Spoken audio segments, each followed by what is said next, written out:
Here we are back at it again. Okay. How long has it been?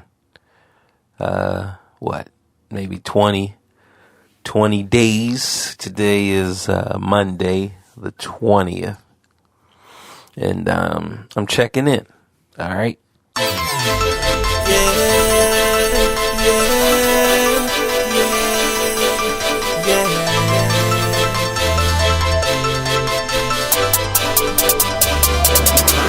I was 15 in the game, for you not to even know my name. I done came from the bottom, but now I'm on top.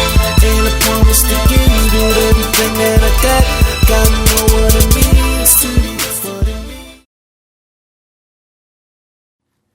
What they tell the rappers, look, when you go to a new town, don't forget to check in. So that's what we doing. We checking in. And how has it been so far? It's been eye-opening. It's been it's just been a lot of confirmation. You know, that's what this time has been. It's been confirmation. And the only thing I can say to you guys, right, is trust yourself. Just you gotta trust yourself. The confirmation has just been things that we already know, right? Things that we've already talked about. But the biggest thing, I just have a real hard time with the hurry up and wait. And I have to be aware that just comes with the territory. Like that's process, right? You guys know we spoke about this, that everything in the physical is a process. Everything on this physical plane is a process. So what I try to do is I try to keep myself busy during the wait phase of the process.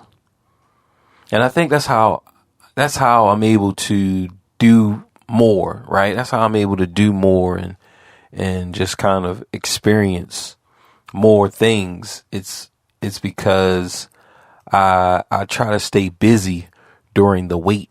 So it's always the hurry up and wait, right? You hurry up to get something done and then you got to wait for whatever. So during that waiting process, that's when I start something new, right? Because people always ask, like, yo, how are you able to do this and do this and do this and do this? And I'm just, normally I think like, yo, I mean, we all can do it, right? But the waiting process is universal. That's to everybody. No matter what it is, you gotta wait.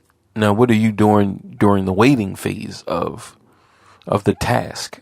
And that's when I jump on to something else. So I finished the project, and I'm not even sure how much of it I disclosed, which I'm sure I didn't really say too much about it, but I finished the project, and I got to the front door, right?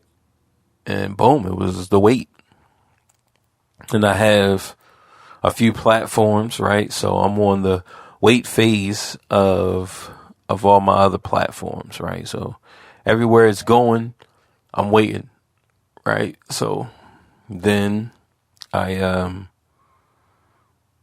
came back in the Carolinas, and boom, I started working, and I got to get a second job. So I contact a lead, and I'm talking to the lead, and he's like, yeah, I got this, which is not favorable, but it's like, yo, I need it. I need to take whatever I can get, right? I need to take whatever I can get, and then and just try to make it work.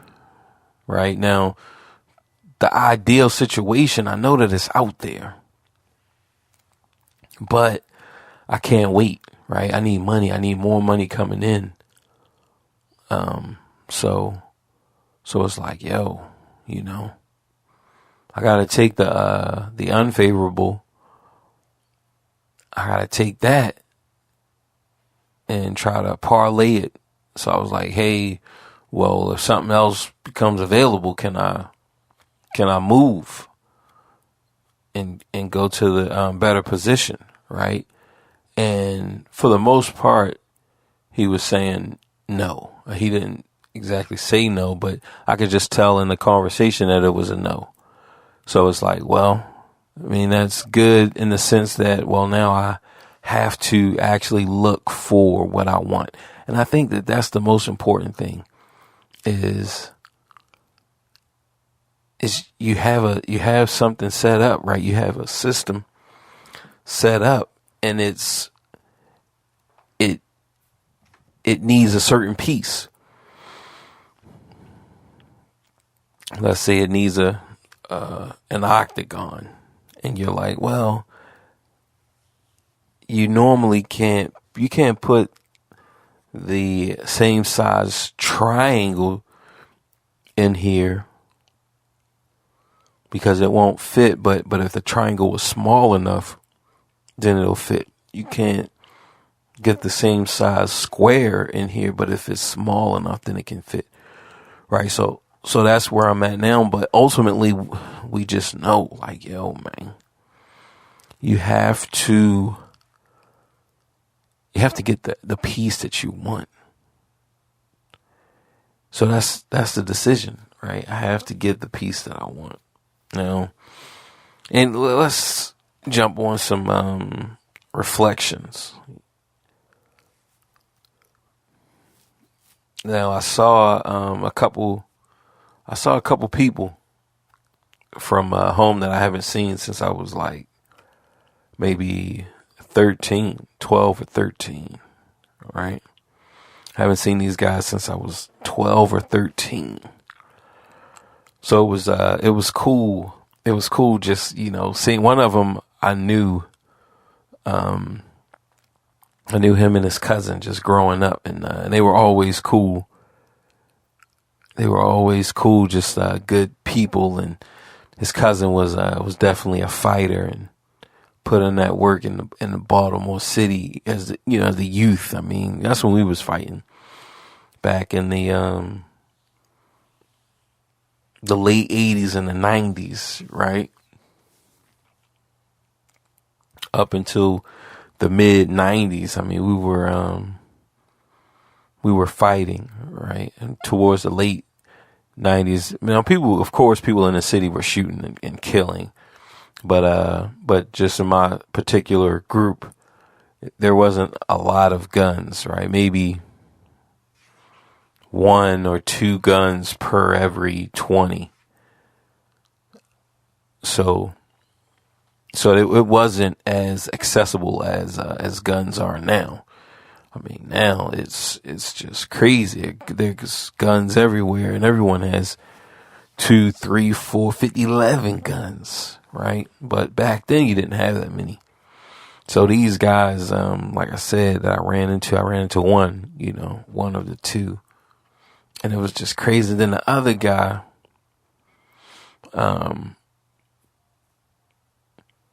me and him had some minor differences, but it wasn't nothing, right? It wasn't nothing, but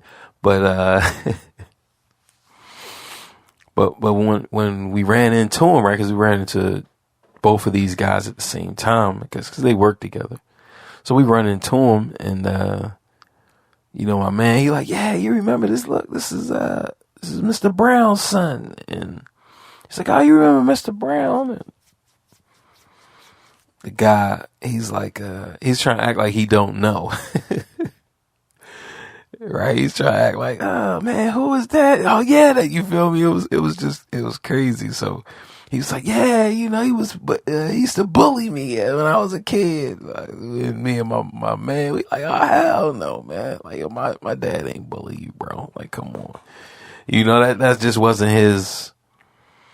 That just wasn't his thing, right? Now, let's say let's say he was doing something, right? Which he was gay, he was out of line, right? So if that was the case, then that was the case, you know? So, but those type of conversations you never heard. So like, I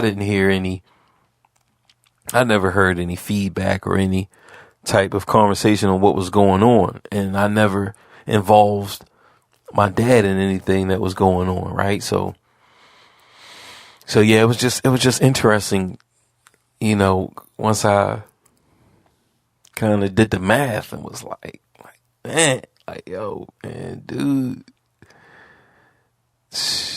like all these years, like, come on, bro, if you ain't see us since you was, I think he's older than me, I would say. So I would be, what? Like I said, 12, right? 12, 13. So he probably would be 14, 15 or around that age. Right. So it's like, yo, you ain't see us in like 20 something years, man. You really should have forgot us. And, it was just crazy that he didn't. Now my other bro, yeah, of course I would expect him to remember me just because like, yo, me and him, we was cool. Right. So, you know, so it was crazy. So, just seeing certain people, right, that I haven't seen since I was a kid. A lot of them I didn't even remember. A lot of people I don't remember. And I think I told the story on how I used to remember everybody. Like I used to remember everybody I ever met. And, it was like nobody remembered me. So I just asked God to, you know, stop. Look, I don't want to remember people. You know, if people don't remember me, I don't want to remember them. And he came through. Right? He came through. It was boom. You just kind of living your days. And then one day somebody asked you, yo, you remember such and such? And you just like, nah, I don't remember him. Nah, I don't remember him. And it was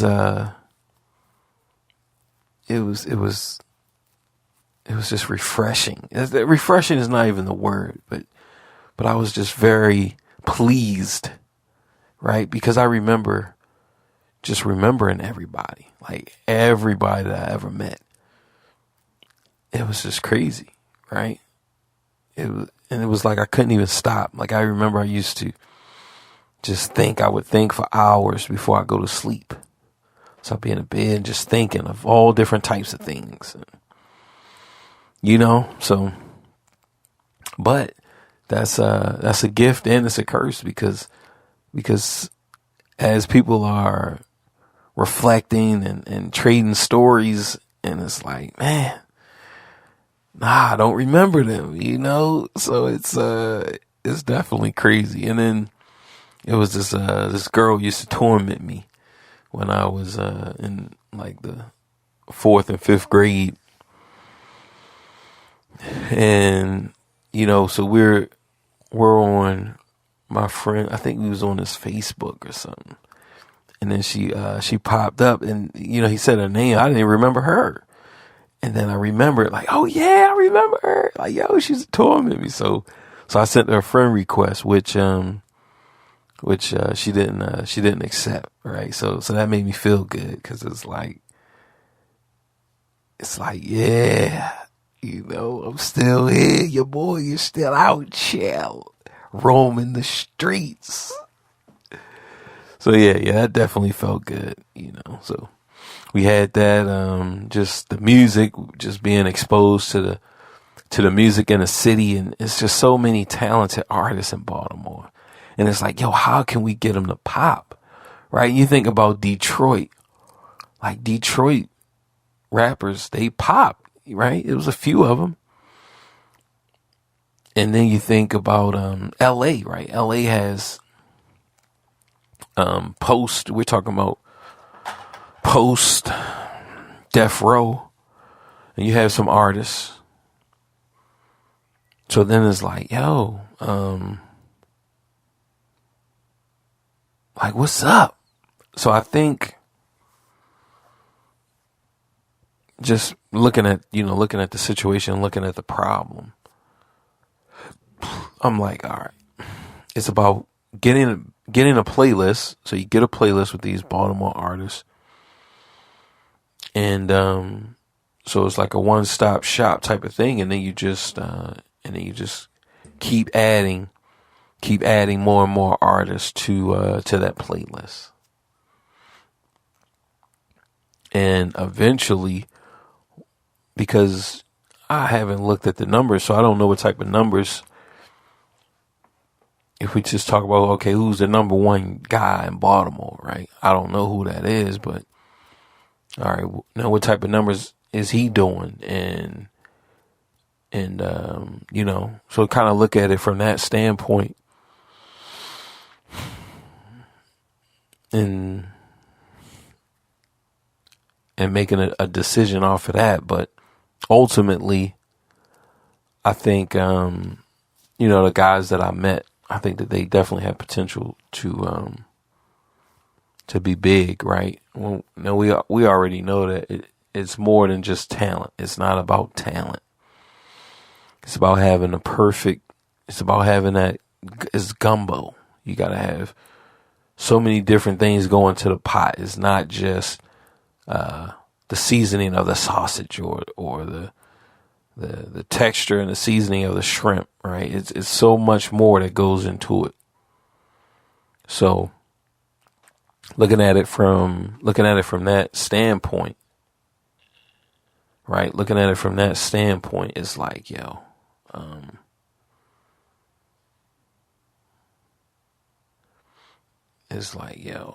how do you talk to an angel? So that's that with the music. And then I revisited, and I was talking with one of the homies, but I revisit Live, Die, Repeat, Edge of Tomorrow. And I haven't seen it in a while. Maybe you guys know that's one of my favorite movies. So I will be talking about,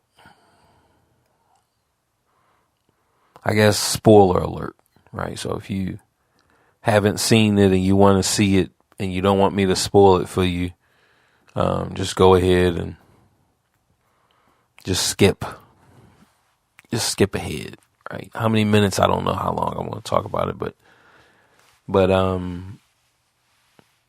so that was your warning.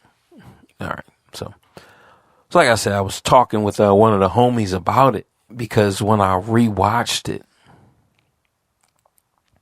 I started to look at potential, because I knew that he was lying to people.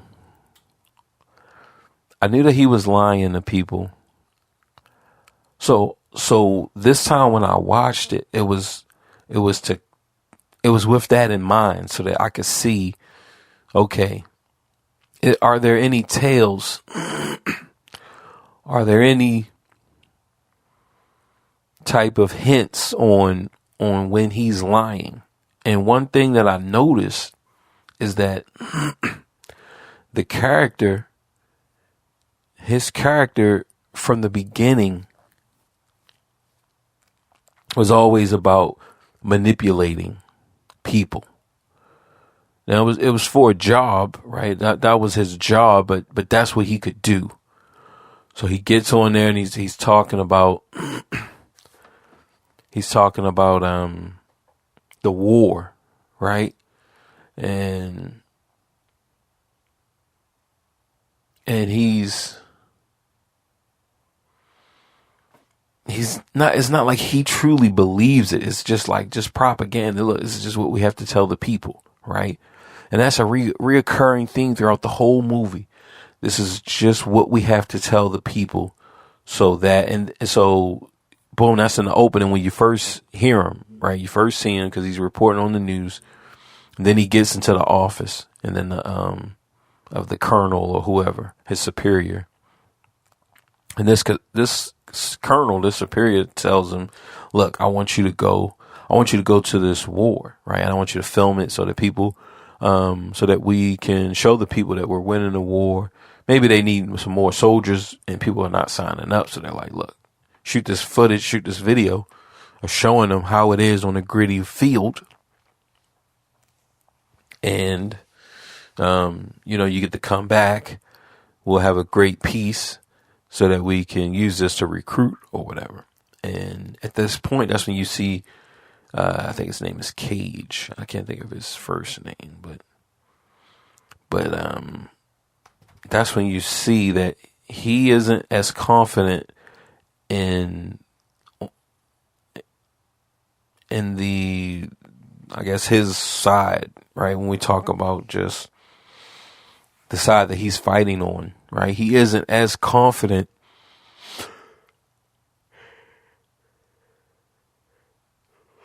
your boy had the yiz on. So he isn't as confident on the humans, as he's leading everyone to believe. He's like, yo, nah, man, I'm really not trying to go on that beach. Yo, look, man, y'all really not doing that good. And then the colonel, so at that point, he's like, he tries to blackmail him. Look, now, if you send me there, right, I've just convinced millions to join this war, to join the fight. If you send me over there and all the people that's dying and stuff, when I come back, I'm going to paint the picture that it's your fault. And then the colonel, right? So all of this is him, and he's looking at the colonel to see how the colonel is going to react, right? He feels that he knows the colonel. So he feels like he knows him. And he's like, he says this, just trying to get a response. And then the colonel is like, oh, you trying to blackmail me, bro? And Cage is like, look, I'm just really not trying to go on the beach and fight this war. So at that point, that's when the colonel is like, oh, all right, well, he plays his game. He's like, oh, all right, you don't want to go up there. You don't want to go over there.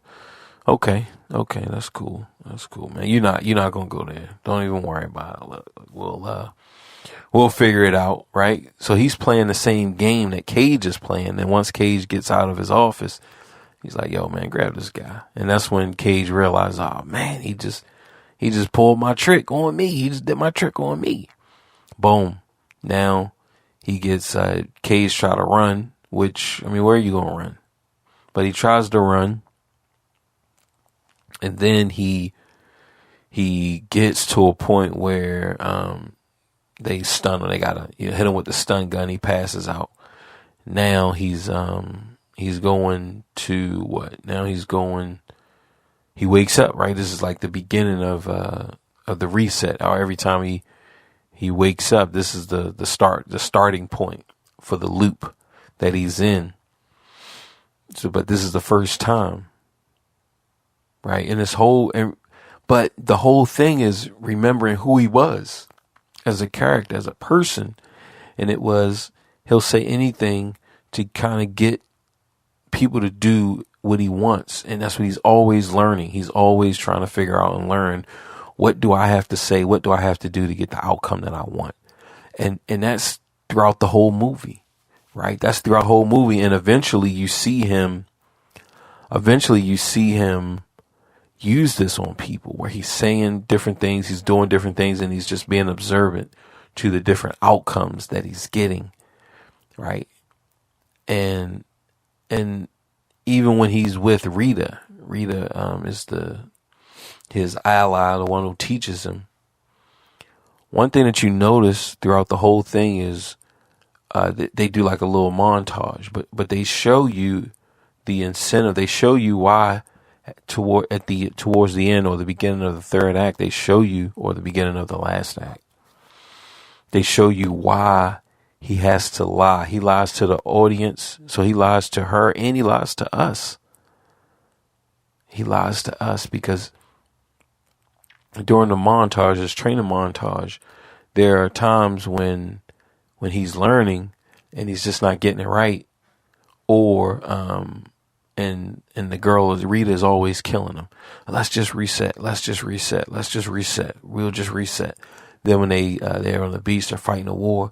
Look, I'm tired. Look, let's just reset, right? Because she wants an easy way. She just wants an easy path and doesn't really want to do anything for it. So she's always trying to reset whenever they get tired. Like, so whenever things get hard or there's a chance that he could be sacrificed and bleed out, then she's gonna kill him and just reset it, right?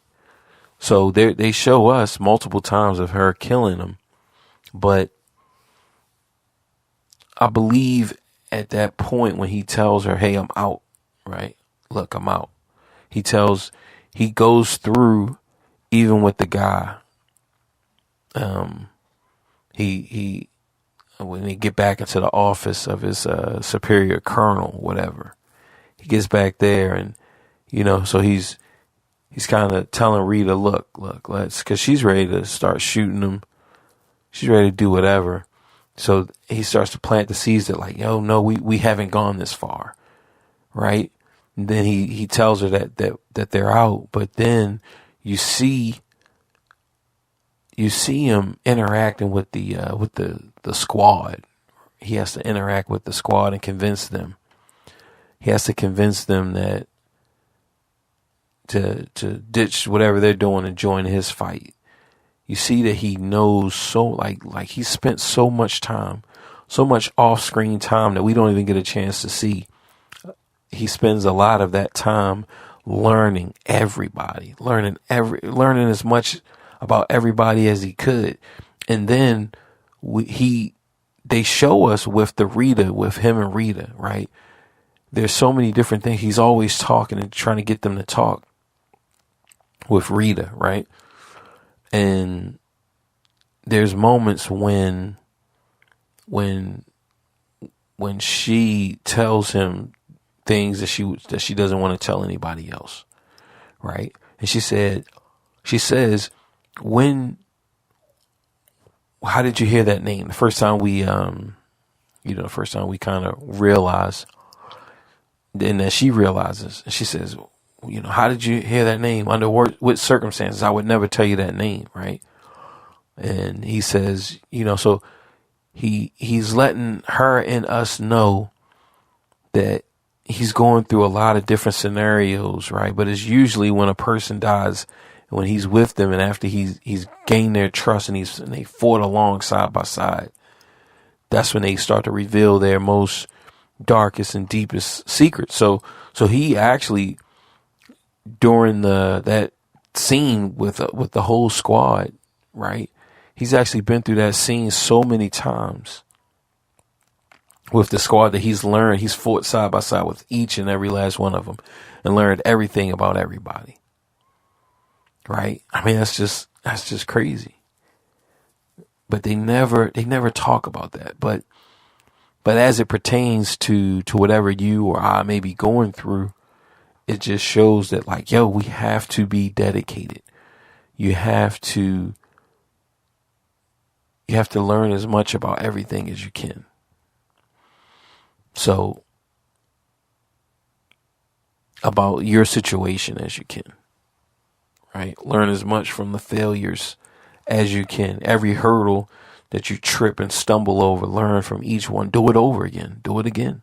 Do it again, right? So that's one of the things. That's one of the things that I learned, and this episode isn't going to be long, just because, like I said, I'm just checking in. I still have to get a job. I still have to get another job. So that's what I'm going to be focusing on. And then after I get all of that, because I'm like super behind on just bills. So once once that is going, then I'll be then I'll jump back into the saddle, right? Which I'm pretty much in the saddle. So next week's episode will be our standard about an hour episode where we'll talk about the trucking.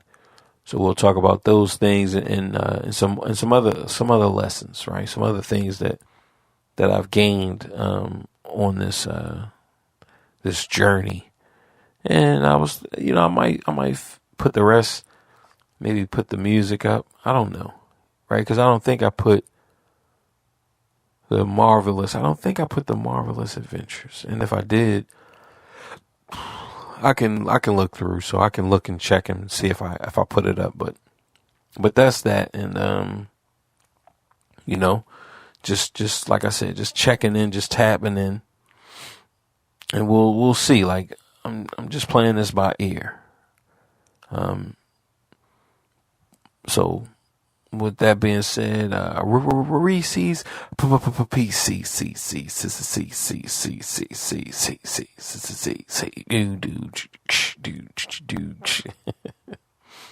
Everyday life, friends and family makes up the artist's dream.